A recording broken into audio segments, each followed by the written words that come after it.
में गजब की अंधेरगर्दी चल रही है। सरकारी सेवा के नगर नियोजकों के बजाय ठेके पर लगे अर्बन प्लानर्स और आर्किटेक्ट्स बिना जिम्मेदारी के महत्वपूर्ण तकनीकी काम निपटा रहे हैं। क्या है पूरा मामला, देखिए रिपोर्ट।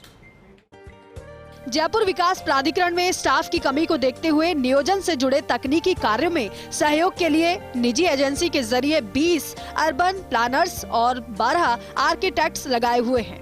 इनमें से 20 कार्मिक जोन में लगे हैं। अधिकतर जोन में ये अर्बन प्लानर और आर्किटेक्ट नगर नियोजकों की तरह काम निपटा रहे हैं। सबसे पहले बताते हैं इस मामले में जेडीए में किस तरह अंधेरगर्दी चल रही है और बिना जिम्मेदारी के फाइलें निपटाई जा रही है। जेडीए के अमूमन हर जोन में निजी एजेंसी के 20 अर्बन प्लानर्स और आर्किटेक्ट्स लगे हुए हैं। जोन 1, 5, 7, 9, 10, 11, 12, 13 और 14 में स्थायी सहायक व उप नगर नियोजक लगे हुए हैं। नगर नियोजन विभाग से प्रतिनियुक्ति पर ये नगर नियोजक जेडीए में तैनात हैं। स्थायी नगर नियोजकों की नियुक्ति के बावजूद अधिकतर जोन में एजेंसी के स्टाफ का सिक्का चल रहा है।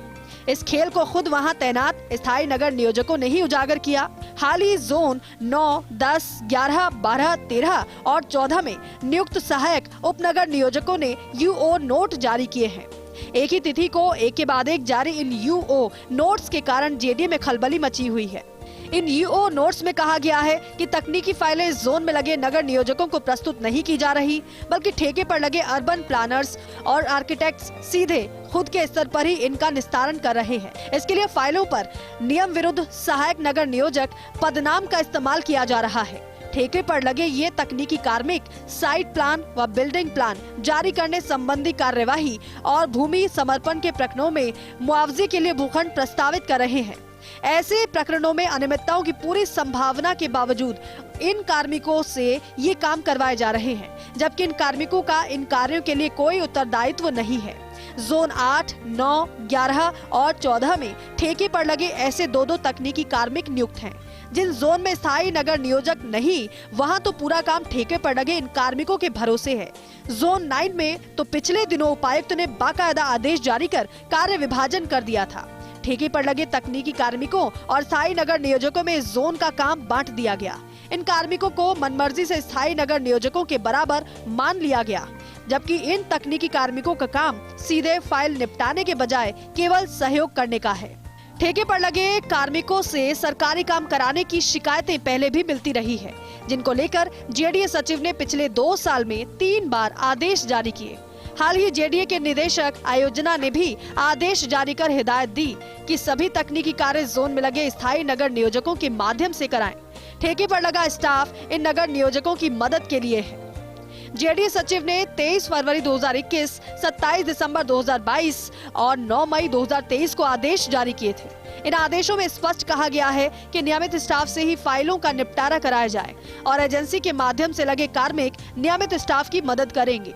जोन 9 के मामले को लेकर निदेशक आयोजना ने यूओ नोट जारी किया। नोट के मुताबिक नियमित सहायक उप नगर नियोजक ही जोन स्तरीय समितियों के सदस्य सचिव हैं। ये जिम्मेदारी नियमों के विपरीत ठेके पर लगे तकनीकी कार्मिकों को नहीं दी जा सकती। ठेके पर लगे तकनीकी कार्मिक और नगर नियोजक समकक्ष नहीं है। 90A से संबंधित प्रकरणों में तकनीकी रिपोर्ट और लेआउट प्लान अनुमोदन, भवन मानचित्र स्वीकृति, भू उपयोग परिवर्तन, उप विभाजन, पुनर्गठन आदि महत्वपूर्ण कार्य और जोन स्तरीय समिति से संबंधित कार्यवाही जोन में पदस्थापित सहायक और उप नगर नियोजक से ही कराए जाए। संविदा पर लगे अर्बन प्लानर और आर्किटेक्ट का काम इन नगर नियोजकों के काम में सहयोग करना है। नगर नियोजन और भवन निर्माण अनुमति से संबंधित महत्वपूर्ण कार्य संविदा पर लगे तकनीकी कार्मिकों से कराना पूरे सिस्टम पर एक गंभीर सवाल खड़े करता है। ये तो तब है जब जेडीए सचिव की ओर से पिछले 2 साल में 3 बार इस बारे में आदेश जारी किए जा चुके हैं। कैमरा पर्सन राकेश के साथ Abhishek Srivastava, first India news, Jaipur.